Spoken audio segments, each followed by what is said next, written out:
So what do you think about the governor's op-ed that is calling the budget process a sham so far?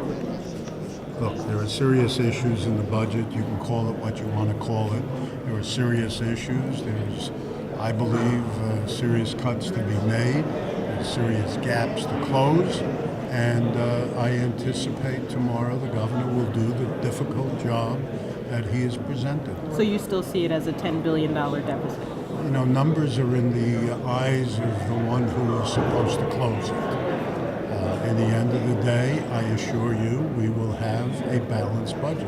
Mr. Speaker, what do you think about the governor's call for changing what he calls permanent law that contains these formulae that he suggests artificially drive deficits? He thinks the permanent law should be altered. We'll look at his budget tomorrow, and we'll see how he translated that into what he presents. Is there merit to that concept? I do want to remind you, though, that there are new school children in our schools.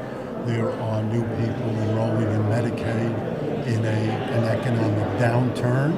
There is a decision by the Court of Appeals on CFE, all of which has driven projections of what spending should be that are real and defined and not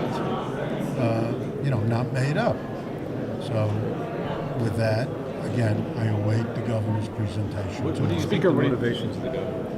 What were they today when he got that done? Well, I think what he looked at was his proposed budget, and that in the end result, he's going to wind up spending more money than was spent last year, even though he has said there'll be a cut.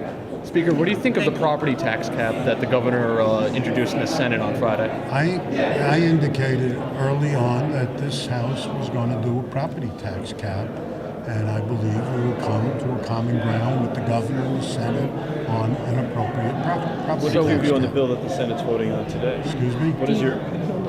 I have personally not read that bill. Some of my staff received it late over the weekend.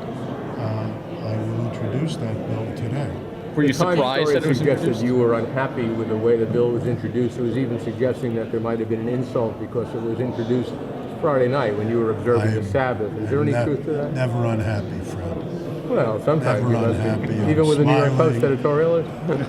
Fred, I know where that comes from too, Fred, so I'm never unhappy. Okay, thank you. Thank you.